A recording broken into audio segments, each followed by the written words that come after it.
Kerala Congress M chairman Shri Jose K മാണിയാണ് ഇന്ന് news 18 കേരളത്തോടൊപ്പം ചേരുന്നത്. നമസ്കാരം ശ്രീ ജോസ് കെ മാണി.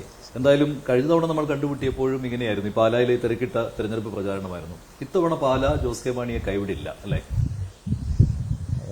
പാല തിരിച്ചു പിടിക്കും, പാലായിൽ LDF ജയിക്കും. ആ ഒരു പൂർണ്ണ വിശ്വാസത്തിലാണ് ഞങ്ങളെല്ലാം. കാരണം 5 വർഷക്കാലം മുമ്പ് ഉണ്ടായിരുന്ന ഒരു സാഹചര്യമല്ല, അതിൽ നിന്ന് ഒത്തിരി മാറ്റങ്ങൾ വന്നു. പാലായെ സംബന്ധിച്ചോളം പാല ലോകരാഷ്ട്രങ്ങളിലുള്ള മലയാളികൾ അടയാളപ്പെടുത്തിയതാണ്, രാഷ്ട്രീയമായും അല്ലാതെയും. അപ്പോൾ അതിൽ ഒരു മങ്ങലേറ്റിട്ടുണ്ട്, അതിൽ ആ തിളക്കം മങ്ങിയിട്ടുണ്ട്. തീർച്ചയായും ഇവിടെയുള്ള ജനങ്ങൾ ആഗ്രഹിക്കുന്നു പഴയ പാലായിലെ ആ സുവർണ്ണ കാലത്തേക്ക് തിരിച്ചു കൊണ്ടുവരണം എന്നുള്ളത്.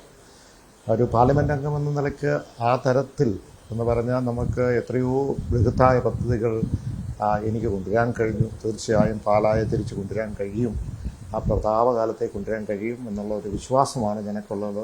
അതുകൊണ്ട് തന്നെ പാല LDFനോടൊപ്പം ഉണ്ടാവും എന്ന് കരുതുന്നു. പക്ഷേ എതിരാളി എന്ന് പറയുന്നത് 2 മുന്നണികളിൽ നിന്നപ്പോഴും ജയിച്ചിട്ടുള്ള ആളാണ്. അപ്പോൾ അദ്ദേഹത്തെ രാഷ്ട്രീയത്തിന് അതീതമായി ആളുകൾ ഇഷ്ടപ്പെടുന്നു എന്നല്ലേ കരുതാൻ? അപ്പോൾ അത് തന്നെയല്ലേ ശരിക്കും ജോസ് കെ മാണി നേരിടുന്ന ഏറ്റവും വലിയ വെല്ലുവിളി?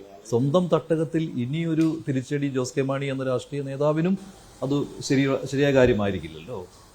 പാലായെ സംബന്ധിച്ചോളം പലരും ചോദിച്ചു, താങ്കൾ ചോദിച്ച പോലെ ഒന്ന് മാറ്റി ചിന്തിച്ചുകൂടെ എന്നുള്ളത്. ഒരു പക്ഷേ മാറ്റി ചിന്തിച്ചാൽ ചില മറ്റു തരത്തിലൊക്കെ വിധിയൊക്കെ ഉണ്ടാകാം. പക്ഷേ പാല എന്ന് പറയുന്നത് നമുക്കറിയാവുന്നതുപോലെ നമ്മുടെ നാടാണ്, നമ്മുടെ വീടാണ്, നമ്മുടെ ഹൃദയമാണ്, നമ്മുടെ കുടുംബാംഗമാണ്. പാലായിലെ പുത്രനാണ്. പാലായിൽ ഇവിടെ നിന്ന് തന്നെ പാലായുടെ ജനങ്ങൾ എന്നെ സ്വീകരിക്കും എന്നുള്ളത് യാതൊരു സംശയമില്ല. ഇതേ സിറ്റുവേഷൻ ആണെന്നുള്ള മൂവാറ്റുപുഴയിൽ ഞാൻ സ്ഥാനാർത്ഥിയായിട്ട് നിന്നിരുന്നു. അവിടെ പാല പിന്നോക്കം പോയി, 10,000 വോട്ടിന് പിന്നോക്കം പോയി. പക്ഷേ വീണ്ടും ലോക്സഭയിലേക്ക് ഞാൻ നിന്ന് കഴിഞ്ഞപ്പോൾ 30,000 വോട്ടിൻ്റെ ഭൂരിപക്ഷമാണ് പാലാക്കാർ എനിക്ക് നൽകിയത്. അതനുസരിച്ച് ഞാൻ പ്രവർത്തിക്കുകയും അതിൻ്റെ പ്രവർത്തനങ്ങൾ കാഴ്ചവെക്കുകയും ചെയ്തിട്ടുമുണ്ട്.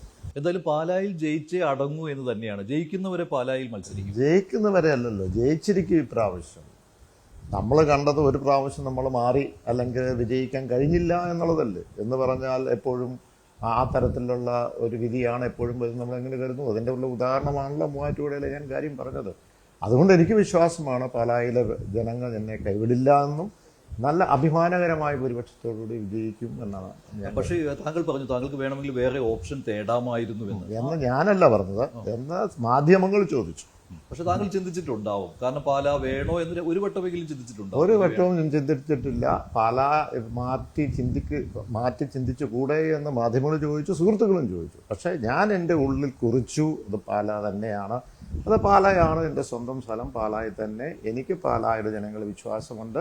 ആ പാലായിലെ ജനങ്ങൾ എന്നെ വോട്ട് ചെയ്ത് വിജയിപ്പിക്കും എന്നുള്ളത് സംശയമൊന്നുമില്ല. താങ്കളുടെ പാർട്ടി കേരള കോൺഗ്രസ് എം LDFനൊരു മുതൽക്കൂട്ടായിരുന്നു 2021. പക്ഷേ ഇപ്പോൾ അണികൾ അത്രമാത്രം LDF പക്ഷത്തേക്ക് ചായുന്നതിനോട് താല്പര്യലാണോ? ഒരു കുഴപ്പമില്ല. അണികളെല്ലാം ഇൻടാക്റ്റ് ആയിട്ട് അവിടെ നിൽക്കുന്നു. ഈ അഭിപ്രായങ്ങളും നരേറ്റീവ്സും ആരാ കൊണ്ടുവന്നത്? ഈ നരേറ്റീവ്സ് കൊണ്ടുവന്ന് പ്രതിപക്ഷത്തിരിക്കുന്നവരും ഒരു തരത്തിൽ ഇപ്പോൾ BJP ആയിരിക്കാം, അതല്ലെങ്കിൽ എതിരാളികളായിരിക്കാം. ഞങ്ങളുടെ വോട്ടുകളെല്ലാം ഇൻടാക്റ്റ് ആയിട്ട് ഇരിപ്പുണ്ട്. ഇനിയിപ്പോൾ കണ്ടു, ഈ തെരഞ്ഞെടുപ്പ് കഴിയുമ്പോൾ കഴിഞ്ഞ പ്രാവശ്യത്തേക്കാൾ കൂടുതൽ MLA-മാരുമായിട്ട് ഞങ്ങൾ മുന്നിൽ വരും. എന്തായാലും ക്രൈസ്തവ സഭയുടെ പിന്തുണ താങ്കൾക്കുണ്ട് അല്ലേ? കാരണം ഒരു ക്രിസ്ത്യൻ പാർട്ടി എന്ന രീതിയിൽ ക്രൈസ്തവ സമുദായത്തിനിടയിൽ വേരോട്ടമുള്ള പാർട്ടി തന്നെയാണല്ലോ. അത് പലപ്പോഴും മാണിസാദം പറയാറുള്ളതാണ്, മലയോര കർഷകരുടെ പാർട്ടി എന്ന രീതിയിൽ തന്നെ പറയാറുള്ളതാണ്. ക്രൈസ്തവ സഭകൾക്ക് ഇടയ്ക്ക് ഒരു പ്രശ്നം ഉണ്ടായിരുന്നു. അവർ ജോസ് കെ മാണി എന്തിനാണ് LDFൽ നിൽക്കുന്നത്, UDFലല്ലേ നിൽക്കേണ്ടത് എന്ന് ബിഷപ്പുമാർക്ക് പോലും തോന്നലുണ്ടായിരുന്നു. ശരിയാണല്ലോ, അങ്ങനെ ഉണ്ടായിരുന്നു. അല്ല, അങ്ങനെ ഒരു തോന്നൽ സഭയെ സംബന്ധിച്ചിടത്തോളം അങ്ങനെ തോന്നലോ അല്ലെങ്കിൽ ഇത് ചെയ്യണമെന്നോ ഒരിക്കലും സഭ പറയില്ല. പക്ഷേ ചില കോമൺ ഇഷ്യൂസ് ഉണ്ട്. ആ ഇഷ്യൂസ് കേരള കോൺഗ്രസ് എടുക്കാൻ കഴിഞ്ഞിട്ടുണ്ടോ, ആ ഇഷ്യൂസിന് പരിഹാരം കാണുവാൻ കഴിഞ്ഞിട്ടുണ്ടോ എന്നൊരു ചോദ്യമുണ്ട്. പക്ഷേ ഞാനൊരു തരത്തിൽ പറഞ്ഞാൽ ഇപ്പോൾ UDFൽ ഞങ്ങളുള്ള ആ കാലഘട്ടത്തിനേക്കാൾ കൂടുതൽ അത് ക്രൈസ്തവ സഭയ്ക്കിൻ്റെ കാര്യം മാത്രമല്ല, പൊതുജനകീയ വിഷയങ്ങൾ ഏറ്റെടുക്കുവാനും ഒരു തരത്തിൽ പറഞ്ഞാൽ പ്രതിപക്ഷം ഇടപെടുന്നതിനേക്കാൾ കൂടുതൽ ഇടപെട്ടിട്ടുണ്ട്. ചില കാര്യങ്ങൾ നേടിയെടുക്കുവാനും അതിന് പരിഹാരം കാണുവാൻ എത്രയോ ഉദാഹരണങ്ങൾ നമുക്ക് പറയാൻ കഴിയും. പക്ഷേ അത് പറയുമ്പോഴും ചെയ്യുമ്പോഴും ഒരിക്കലും ഈ സർക്കാരിനെ പ്രതിസന്ധിയിലാക്കാതെ തന്നെയാണ് ചെയ്തിരിക്കുന്നത്. അതാണ് അതിൻ്റെ ബ്യൂട്ടി എന്ന് പറയുന്നത്. ഇപ്പോൾ വനഭേദഗതി നിയമം കൊണ്ടുവന്നു, അല്ലെങ്കിൽ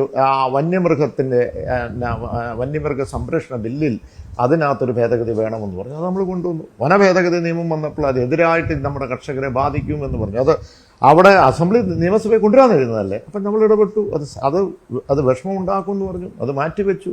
അധ്യാപക നിയമനവുമായി ബന്ധപ്പെട്ട വിഷയങ്ങളുണ്ടായിരുന്നു. അത് നമുക്ക് കൊണ്ടുവന്നു. J B Koshy commission, justice J B Koshy കമ്മീഷനുമായിട്ട് ബന്ധപ്പെട്ട് അത് വേണമെന്ന് ആവശ്യപ്പെട്ടു. അത് നമുക്ക് കൊണ്ടുവരാൻ കഴിയും. അത് ആദ്യമേ നമുക്ക് എന്താ വേണ്ടത്? ഇതുപോലൊരു കമ്മീഷൻ UDF ആണ് ചെയ്യുമോ? ചെയ്യില്ലല്ലോ. കമ്മീഷൻ കൊണ്ടുവന്നു. ആ കമ്മീഷന്റെ റിപ്പോർട്ട് പുറത്തുവിടില്ല എന്ന് മാധ്യമങ്ങൾ പറഞ്ഞു പുറത്തുവിട്ടു. അത് സഭയുടെ നേതാക്കന്മാരുമായിട്ട് ചർച്ച ചെയ്തു. അതിനകത്ത് ചില കാര്യങ്ങൾ ഇപ്പോൾ ചെയ്തു കഴിഞ്ഞു. ഇപ്പം സന്യസ്തർക്കുള്ള അവിടെ പെൻഷൻ, അത് അതിനകത്തുള്ള ശുപാർശയാണ്. അങ്ങനെ പല കാര്യങ്ങളും അതിനകത്തുണ്ട്. അത് ഓൾറെഡി ചെയ്തു കഴിഞ്ഞതാണ്. ഇനിയും പലതും ചെയ്യാനുണ്ട്. അത് ശരിയാണ്. പക്ഷേ ആദ്യമേ കമ്മീഷൻ റിപ്പോർട്ട് വന്നിട്ടല്ലേ അതിലേക്കുള്ള കാര്യങ്ങളിലേക്ക് നടപടിയിലേക്ക് പോകും. സന്യസ്തർക്കുള്ള പെൻഷൻ വന്നതിന് ശേഷവും നിലപാട് പറഞ്ഞത്, കത്തോലിക്ക കോൺഗ്രസ് നിലപാട് പറഞ്ഞത് അത് JB കോശി കമ്മീഷൻ റിപ്പോർട്ടുമായിട്ട് കൂട്ടിക്കുഴയ്ക്കേണ്ടത്. അതിനകത്ത് മുഴുവനായിട്ടും പുറത്തുവിട്ടു. അതിനകത്ത് ചർച്ചകൾ നടത്തി. സഭാ അധ്യക്ഷന്മാരെ മുഖ്യമന്ത്രി വിളിച്ചു കൂട്ടി. അത് ചർച്ചകൾ നടത്തി. അപ്പോൾ ഇതെല്ലാം ഒരു നരേറ്റീവയുടെ ഭാഗം. ഞാൻ പറഞ്ഞു വരുന്നത്, ഇപ്പോൾ അത് മാത്രമല്ല, EWS കാര്യത്തിൽ, മുനമ്പത്തിൻ്റെ കാര്യത്തിൽ, വന്യമൃഗത്തിൻ്റെ സംരക്ഷണ ബില്ലിൽ ഭേദഗതി നടത്തുന്നത്, പട്ടയത്തിൻ്റെ കാര്യത്തിൽ, ബഫർ സോണിൻ്റെ കാര്യത്തിൽ, ഇങ്ങനെ എത്രയോ കാര്യങ്ങൾ നമുക്ക് പറയാൻ കഴിയും. അത് സൈലന്റ് ആയിട്ട് ഇടപെട്ടു എന്ന് താങ്കൾ പറഞ്ഞു. കാരണം രീതിയിൽ ഇടപെട്ടു എന്ന് പറയുന്നത് എന്തിനു വിവാദം ഉണ്ടാക്കുന്ന കാര്യം? അഭിപ്രായം പറയാതിരുന്നത് എന്തുകൊണ്ടാണ്? അഭിപ്രായം പറഞ്ഞിട്ടുണ്ട്. അഭിപ്രായം എന്തിനാണ് ഒരു പബ്ലിക്കിന്റെ അടുത്ത് വന്നിട്ട് ഒരു വിവാദത്തിലേക്ക് കൊണ്ടുവരേണ്ട കാര്യം എനിക്കില്ല. എനിക്ക് എൻ്റെ ജനങ്ങൾക്ക് വേണ്ടി ഇതര സാമൂഹ്യ വിഷയങ്ങൾ പരിഹരിക്കുക എന്നുള്ളതാണ് എൻ്റെ ലക്ഷ്യം. എനിക്ക് രാഷ്ട്രീയ നേട്ടമല്ല. അതിനകത്ത് ജനങ്ങളുടെ വിഷയങ്ങൾ പരിഹരിക്കണമെന്നുള്ളതാണ്. അത് ചിലപ്പോൾ പബ്ലിക്കായിട്ടായിരിക്കാം, ചിലപ്പോൾ സ്വകാര്യമായിട്ടായിരിക്കാം. പക്ഷെ അത് നടപടി ഉണ്ടാകണം. പക്ഷെ ഒരു ഘട്ടത്തിൽ പോലും ഇരിക്കുന്ന കൊമ്പ് വെട്ടാൻ ഞാൻ അനുവദിക്കില്ല, അല്ലെങ്കിൽ അതിനുള്ള സാഹചര്യം ഒരുക്കില്ല. അതിൻ്റെ സർക്കാരിനെ പ്രതിസന്ധിയിലാക്കുന്ന ഒരു വാക്ക് പോലും എൻ്റെ വായിന്ന് താങ്കൾ കേട്ടിട്ടുണ്ടോ? ഒരിക്കലും അതിൻ്റെ ആവശ്യമില്ലല്ലോ. ഞാൻ പറഞ്ഞ ജനകീയ വിഷയങ്ങൾ നമുക്കതിനൊരു പരിഹാരം കണ്ടാൽ പോരെ. അതല്ലാതെ ഇതൊരു പബ്ലിസിറ്റിക്ക് വേണ്ടിയാണോ? അത് എൻ്റെ രാഷ്ട്രീയ ജീവിതത്തിൽ ഒരു പബ്ലിസിറ്റിക്ക് വേണ്ടി ഞാൻ നിന്നിട്ടില്ല. പറയുന്ന കാര്യങ്ങൾ ഞാൻ ചെയ്തിട്ടുണ്ട്. അതിന് ഏതറ്റം വരെ പോകും. ഇപ്പം കടൽ മണൽ ഖനനം ഒരുപക്ഷെ കേരള കോൺഗ്രസ് പ്രതിദാനം ചെയ്യുന്ന വിഷയമല്ല, അല്ലെങ്കിൽ പ്രദേശമല്ല. അതിൽ ഏറ്റവും ആദ്യമേ പാർലമെന്റിനകത്ത് ഈ വിഷയം മറ്റുള്ളവർ അറിയുന്നതിന് മുമ്പ് അത് ടേക്കപ്പ് ചെയ്ത ആളാണ്. കടലിൻ്റെ മക്കൾ കടൽ അവകാശം കൊടുക്കണം എന്ന് പറഞ്ഞ ഒരു സബ്മിഷൻ കൊടുക്കുകയും അതിനകത്ത് പ്രതിപക്ഷം മാത്രമല്ല, അതിനകത്ത് ഭരണപക്ഷം BJP പോലും ആ സബ്മിഷനോട് അസോസിയേറ്റ് ചെയ്തു. അതിനകത്തൊരു പ്രമേയം റെസൊല്യൂഷൻ പാസ്സാക്കണം. നിയമസഭയിൽ ഞാൻ മുഖ്യമന്ത്രിയോട് വന്ന് നിയമസഭ നടന്നുകൊണ്ടിരിക്കുക, അതിൻ്റെ പിറ്റേ ദിവസം റെസൊല്യൂഷൻ പാസ്സാക്കി. അപ്പോൾ അങ്ങനെയുള്ള ഓരോ ഇഷ്യൂസിലും അത് ഞങ്ങൾ ടേക്കപ്പ് ചെയ്തു. അവിടെ പബ്ലിസിറ്റിയുടെ കാര്യമല്ല, പക്ഷേ നമുക്കതിനൊരു പരിഹാരം ഉണ്ടാകണമെന്നുള്ളതാണ്. അത് പബ്ലിസിറ്റി എന്തിനാണ്? അവിടെ നമുക്ക് നമുക്ക് നടക്കാതെ വരുമ്പോൾ ജനകീയ പിന്തുണയ്ക്ക് വേണ്ടിയിട്ടാണ്. ആദ്യത്തെ സ്റ്റെപ്പ് എടുക്കട്ടെ, രണ്ടാമത്തെ സ്റ്റെപ്പ് എടുക്കട്ടെ, മൂന്നാമത് നമ്മൾ നടക്കുന്നില്ല, ജനങ്ങളിലേക്ക് ഇറങ്ങുന്നു. കഴിഞ്ഞ തദ്ദേശ ഭരണ തെരഞ്ഞെടുപ്പിൽ അംഗീകരിക്കപ്പെട്ടില്ല. അവിടെ അംഗീകരിക്കപ്പെട്ടത് തദ്ദേശ സ്വയംഭരണ തെരഞ്ഞെടുപ്പിൽ എന്താണ് ഒരു തെരഞ്ഞെടുപ്പിന്റെ ആവർത്തനമാണ് കേരളത്തിലുണ്ടായിട്ടുള്ളത്, അല്ലല്ലോ. പക്ഷെ അവിടെ എപ്പോഴും പ്രാദേശികമായ തെരഞ്ഞെടുപ്പ്, പ്രത്യേകിച്ച് ഗ്രാമപഞ്ചായത്ത് തെരഞ്ഞെടുപ്പ്, അവിടെ ആ സ്ഥാനാർത്ഥി പ്രധാനപ്പെട്ടതാണ്. അവിടെ പ്രാദേശികമായ വിഷയങ്ങൾ പ്രധാനപ്പെട്ടതാണ്. അത് വെച്ചുകൊണ്ട് ഒരു അങ്ങോട്ട് ഷിഫ്റ്റ് ചെയ്ത് ഇങ്ങോട്ട് ഷിഫ്റ്റ് ചെയ്തെന്ന് പറയാൻ പറ്റില്ല. പക്ഷെ ജില്ലാ പഞ്ചായത്ത് ശരിയാണ്, ഒരു രാഷ്ട്രീയമായിട്ടുള്ള ഒരു നിലപാടിൻ്റെ അടിസ്ഥാനത്തിലാണ്. അവിടെയും 7 ജില്ലയും അല്ലേ, അല്ലാതെ പുറകോട്ട് പോയില്ലല്ലോ. ഞങ്ങൾ ഇവിടെ കഴിഞ്ഞ പ്രാവശ്യം കോട്ടയം ജില്ല എടുത്തു നോക്കിക്കോ. കോട്ടയം ജില്ല കഴിഞ്ഞ പ്രാവശ്യം എത്ര സീറ്റിലാണ് ഞങ്ങൾ ജയിച്ചത്? ഈ തെരഞ്ഞെടുപ്പില്ല, കഴിഞ്ഞ പഞ്ചായത്ത് തെരഞ്ഞെടുപ്പിൽ 5 സീറ്റിലാണ് ജില്ലാ പഞ്ചായത്ത് ജയിച്ചത്. അതിനകത്ത് 3 ഈ പാലാ നിയമസഭാ മണ്ഡലവുമായിട്ട് ബന്ധപ്പെട്ട് തന്നെയാണ്. ആ 3 പാലാ നിയമസഭാ മണ്ഡലവുമായിട്ട് ബന്ധപ്പെട്ട് ഞങ്ങൾ ജയിച്ചു. മൊത്തം 4 ജയിച്ചു, 1 പരാജയപ്പെട്ടു. കൗണ്ട് എടുത്ത് നോക്കുമ്പോൾ ആ 1 പരാജയപ്പെട്ടും വെറും 100 വോട്ടിനാണ്. അപ്പം നമ്മുടെ സംഘടനാബലമുള്ള സ്ഥലത്ത് അങ്ങനെ തന്നെ നിലനിർത്തുവാൻ കഴിഞ്ഞു. പക്ഷെ പൊതുവേ പറയുമ്പോൾ LDFന് ക്ഷീണം എന്നല്ല, കേരള കോൺഗ്രസ് LDFന് ശകലം പിന്നോക്കം പോയിട്ടുണ്ട്, ഇല്ലാന്ന് ഞാൻ പറയുന്നില്ല. പക്ഷെ അത് കവറപ്പ് ചെയ്ത് ഇപ്പോൾ ആ നരേറ്റീവ് നിന്ന് മാറിയില്ലേ. ഇത് 3ാം തുടർഭരണത്തിലേക്ക് ഇടതുപക്ഷം പോകുന്നു എന്നുള്ള ഒരു നരേറ്റീവ് അല്ലെങ്കിൽ നരേറ്റീവ് അല്ല, അതിലേക്ക് ജനം വന്ന് സ്വീകരിച്ചു. ആ സമയത്ത് ഒരു ചാഞ്ചാട്ടത്തിന് വേണ്ടി ശ്രമിച്ചിരുന്നു. അത് അണികൾക്ക് അങ്ങനെ തോന്നലുണ്ടായിരുന്നു. അതാണോ പ്രശ്നം? ആ സമയത്ത് ചാഞ്ചാട്ടം ചെയ്തു അല്ലെങ്കിൽ അങ്ങനെ ശ്രമിച്ചു എന്ന് പറഞ്ഞ് എപ്പോഴെങ്കിലും കേരള കോൺഗ്രസ് പാർട്ടിയോ നേതാക്കന്മാരോ അല്ലെങ്കിൽ ആരെങ്കിലും പറഞ്ഞോ? ഇല്ല. കേരള കോൺഗ്രസ് രാഷ്ട്രീയത്തിൽ അങ്ങനെയാണല്ലോ. കേട്ടോ, മാണിസാർ തന്നെ ആ നിശബ്ദതയല്ലേ അദ്ദേഹത്തിന്റെ ബ്യൂട്ടി എന്ന് പറയുന്നത് ചില സമയങ്ങളിൽ. അതെ, എപ്പോഴും അദ്ദേഹം ഒരു വലിയ ഒരു ചാമിങ് പേഴ്സൺ, അതുകൊണ്ട് കുഴപ്പമില്ല. പക്ഷെ ഞാൻ പറയട്ടെ, ഈ പറഞ്ഞ നമ്മുടെ ഒരു മുന്നണി മാറ്റവുമായി ബന്ധപ്പെട്ട എപ്പോഴെങ്കിലും പലരും പറഞ്ഞു അവിടെ ചർച്ച നടത്തി, നിങ്ങൾ ഒക്കെ എത്രയോ ഇൻവെസ്റ്റിഗേറ്റീവ് ജേർണലിസം നടത്തുന്ന വ്യക്തികൾ, ജേർണലിസ്റ്റാണ്, കണ്ടുപിടിക്കട്ടെ, നമ്മൾ എവിടെയെങ്കിലും ആരോടെങ്കിലും മിണ്ടുവോ ചർച്ച ചെയ്യുവോ ചെയ്തിട്ടുണ്ടോ? പിന്നെ ഗൾഫിൽ പോയ ഗൾഫിൽ പോയ ചർച്ചക്കകത്ത് നിങ്ങൾ വെച്ചു. പക്ഷെ നിങ്ങളൊന്ന് അതിനെ ഒന്ന് തെളിയിക്ക്. ഇന്ന വീട്ടിൽ പോയി ഇന്നത് സംസാരിച്ചു എന്ന് പറഞ്ഞ് ഇതിപ്പോൾ ഞാൻ എൻ്റെ ഒരു ആവശ്യത്തിന് ഗൾഫിലല്ല, ഞാൻ ചിലപ്പോൾ വേറെ വല്ലവരുടെ ഈ പറഞ്ഞ നമ്മുടെ കേരളത്തിൽ തന്നെ പലവരുടെയും വീട്ടിൽ പോവും, പേഴ്സണൽ ആവശ്യത്തിന് പോവും. ഇനി നിങ്ങൾ എത്ര പറഞ്ഞാലും ഞാൻ പോവും, ഇനിയും ഗൾഫിൽ പോവും. എൻ്റെ സുഹൃത്ത് അവിടെ ആശുപത്രിയിൽ കോമ സ്റ്റേറ്റിൽ ഇൻറ്റൻസീവ് കെയറിൽ അവിടെ കിടക്കുമ്പോൾ ഞാൻ കാണാൻ പോയി. അപ്പോൾ അതൊന്നും ഈ പറഞ്ഞ കൂട്ടിക്കുഴക്കേണ്ട കാര്യമില്ല. അതുകൊണ്ടല്ല ഞാൻ വെല്ലുവിളിച്ചത്. നിങ്ങൾ കാണിച്ചതാ ആരുമായിട്ടാണ് ചർച്ച ചെയ്ത്. ശരിയാണ്, കേരള കോൺഗ്രസ് സ്വീകാര്യതയുണ്ട്.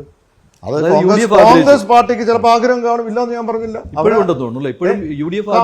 കാണുമായിരിക്കും, BJP കാണുമായിരിക്കും, ഇടതുപക്ഷത്ത് നമ്മളവിടെ നിൽക്കണമെന്നും കാണുമായിരിക്കും. അത് ഞങ്ങൾക്ക് കിട്ടുന്ന സ്വീകാര്യതയല്ലേ. ഞാൻ എന്തിനാ അത് കളയുന്നത്?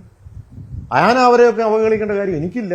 ഞാൻ എൻ്റെ രാഷ്ട്രീയം നോക്കി ഞാൻ മുന്നോട്ട് പോയാൽ പോരെ. പക്ഷേ രണ്ട് അധികാര കേന്ദ്രങ്ങൾ എന്ന രീതിയിലേക്ക് വരുമോ? അങ്ങനെ ഒരു ആശങ്ക കാണുന്നുണ്ട്. അങ്ങനെ ഒരു റോഷി അഗസ്റ്റിൻ തന്നെ അന്ന് ഞങ്ങൾ LDF ഉറച്ചു നിൽക്കുമെന്ന രീതിയിൽ പ്രതികരിക്കേണ്ടി വന്നു എന്ന് പറയുമ്പോൾ അത് കേരള കോൺഗ്രസ് രാഷ്ട്രീയം ഒരു പ്രതികരിക്കേണ്ടത് അദ്ദേഹം പ്രതികരിച്ചില്ല. വാട്സപ്പിൽ എന്തെങ്കിലും ഒരു വാർത്ത വന്നത് പ്രതികരിച്ചെന്നാക്കേണ്ട കാര്യമില്ല. അതിനകത്ത് കൃത്യമായ ഉത്തരങ്ങൾ ഞാൻ പറഞ്ഞു. അങ്ങനെ ഒരു അധ്യായം നമ്മൾ തുറന്നിട്ടില്ല. പിന്നെ എന്തിനാ അതിനൊരു ഉത്തരം വേണ്ടല്ലോ. അതുകൊണ്ട് ഇതുമായി ബന്ധപ്പെട്ട് ഞങ്ങൾ സ്റ്റിയറിംഗ് കമ്മിറ്റി നടന്നല്ലോ. അവിടെ എന്തെങ്കിലും ചാനലുകാരെല്ലാം താഴെ ഉണ്ടായിരുന്നു, എന്തെങ്കിലും അവസരം അവിടെ ഉണ്ടായോ ചോദിച്ചു നോക്കിക്കോ. ഇല്ലല്ലോ. നിങ്ങളുടെ ചാനലും ഉണ്ടായിരുന്നു. പാർട്ടിയിൽ ഒറ്റ വാക്കായിട്ട് ജോസ് കെ മാണി, പാർട്ടിയിൽ ഒറ്റ വാക്കല്ല, ജോസ് കെ മാണിയുടെ വാക്ക് എന്ന് പറയുന്നത് എല്ലാവരുടെയും വാക്കാണ്. അതുകൊണ്ട് എല്ലാവരും സ്വീകരിക്കുന്നു. അത്രേ ഉള്ളൂ.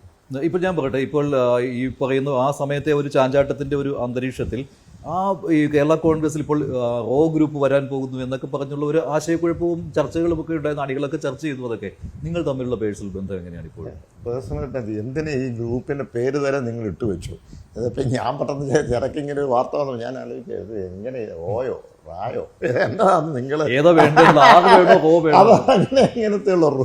അതൊക്കെ എന്താണ് ഇപ്പം നമുക്ക് സെൻസേഷണൽ ന്യൂസ് വേണം, അതൊക്കെ ശരിയാ എന്ന് പറഞ്ഞു. പക്ഷേ അതിൻ്റെ ക്രിയേറ്റിവിറ്റി ഇത്ര മോശമായി പോയെന്ന് എനിക്ക് തോന്നുന്നു. മിനിഞ്ഞാന്നും അദ്ദേഹം ഇവിടെ ഉണ്ടായിരുന്നു, എന്നോടൊപ്പം വന്ന് 2 ദിവസം മുമ്പ് കാപ്പ് കുടിച്ചിട്ടാണ് പോയത്. അതൊക്കെ ഒരു കുഴപ്പമില്ല. നമ്മളെല്ലാം അങ്ങോട്ടും ഇങ്ങോട്ടും സംസാരിക്കുന്ന ഞങ്ങൾ അറിഞ്ഞ് തന്നെയാണ് സംസാരിക്കുന്നത്. ഇപ്പോൾ കേരള കോൺഗ്രസുകൾ പല വഴിക്ക് ഇപ്പോഴും ഉണ്ടല്ലോ. ഇപ്പോൾ പറഞ്ഞ ജനാധിപത്യ കേരള കോൺഗ്രസ് ജോസഫ്, കേരള കോൺഗ്രസ് M ബാലകൃഷ്ണപിള്ള. ഇനി അതിലൊരു യോജിപ്പിനുള്ള അന്തരീക്ഷമുണ്ടോ? അതോ ഇനി ഞാൻ പറഞ്ഞല്ലോ, ഇതിൻ്റെ അടിസ്ഥാനം കേരള കോൺഗ്രസിൻ്റെ അടിസ്ഥാനം, അതിൻ്റെ ആധാരം എന്ന് പറയുന്നത് കേരള കോൺഗ്രസ് എമ്മാണ്. അതുകൊണ്ട് തന്നെയാണല്ലോ നമുക്ക് റെക്കഗ്നീഷനും കാര്യങ്ങളൊക്കെ ഒരു നിയമദ്യൂത്തത്തിൽ വന്നത്. അപ്പോൾ ആ കവാടം എപ്പോഴും തുറന്നാണ്. ആർക്ക് വേണം കടന്നു വരാം,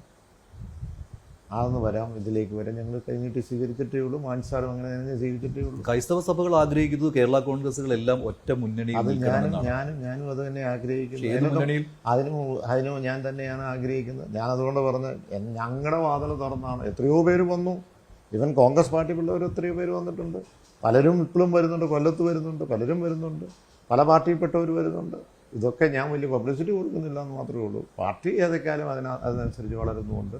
ആർക്ക് വേണേലും വരാം. പക്ഷേ അതിനകത്ത് ഉദ്ദേശശുദ്ധി നന്നായിരിക്കണം എന്ന് മാത്രമേ ഉള്ളൂ. ഇപ്പോൾ മറുവശത്ത് കേരള കോൺഗ്രസിൽ ഒരു തലമുറ മാറ്റം സംഭവിച്ചിരിക്കുകയാണ്. PJ ജോസഫ് മാറി നിൽക്കുന്നു, മകൻ അപ്പു ജോൺ ജോസഫിനെ മുൻനിരയിലേക്ക് കൊണ്ടുവരുന്നു. ആ മാറ്റത്തെ താങ്കൾ എങ്ങനെയാണ് കാണുന്നത്? നിങ്ങൾ ഒരേ സമയത്ത് അല്ല, ആ മാറ്റം എല്ലാ മാറ്റവും അവർ തീരുമാനിച്ച മാറ്റം. ഞാൻ അതിൻ്റെ അഡ്മിനിസ്ട്രേറ്റീവ് ആസ്പെക്റ്റിലേക്ക് എനിക്ക് നോക്കേണ്ട കാര്യമില്ല. ഞാൻ എൻ്റെ പാർട്ടിയുമായിട്ട് ബന്ധപ്പെട്ട് നോക്കിയാൽ അല്ല, പുതിയ മാറ്റം എന്ന് പറയുമ്പോൾ ഞാൻ ചോദിച്ചത് അതൊരു തലമുറ മാറ്റമാകുമ്പോൾ കുറച്ചുകൂടി അത് ഈ സ്വീകാര്യമായ മാറ്റങ്ങളായിരിക്കും. കാരണം ഇപ്പോൾ PJ ജോസഫിനെ പോലുള്ള കടുംപിടുത്തം ചിലപ്പോൾ ഉണ്ടാവില്ല. അത് അവർക്ക് സ്വീകാര്യമാണ്. നല്ല കാര്യം. മനോഹർ പൊക്കോട്ടെ. യോജിപ്പിന്റെ ഒരു വേദിയായി മാറുമെന്നുമല്ലോ. അല്ലെന്നേ, അത് അവർ വളർന്നോട്ടെന്നേ, നമുക്ക് നല്ലതല്ലേ. അവർ വളരുമായിരുന്നു യഥാർത്ഥത്തിൽ, അവർ വളരുവാണോ യഥാർത്ഥത്തിൽ? അത് നിങ്ങൾ പരിശോധിച്ച് വളരുമായിരുന്നു, നിങ്ങളെടുത്ത് പരിശോധിക്കുക എങ്ങനെയാണെന്നുള്ളത് നിങ്ങളെടുത്ത് പരിശോധിച്ച്. ഞാൻ പറയട്ടെ, കേരള കോൺഗ്രസ് എമ്മും അവരുമായിട്ടുള്ള ഒരു താരതമ്യപ്പെടുത്തലേക്ക് ഞാൻ പോകുന്നില്ല.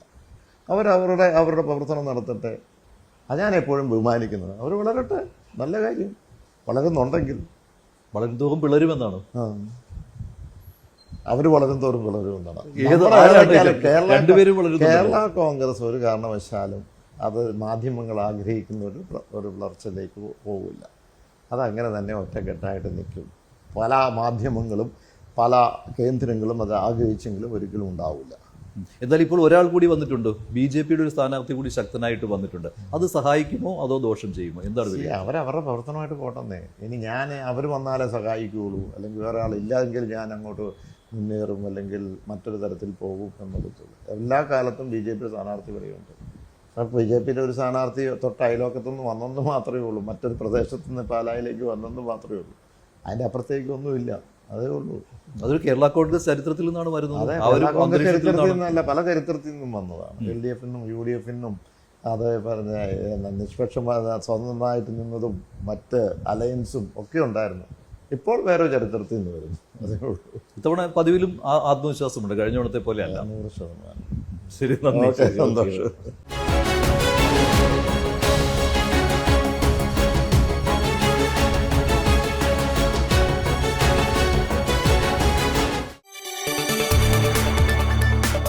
കൂടുതൽ വാർത്തകൾക്ക് news 18 Keralam YouTube channel subscribe ചെയ്യുക.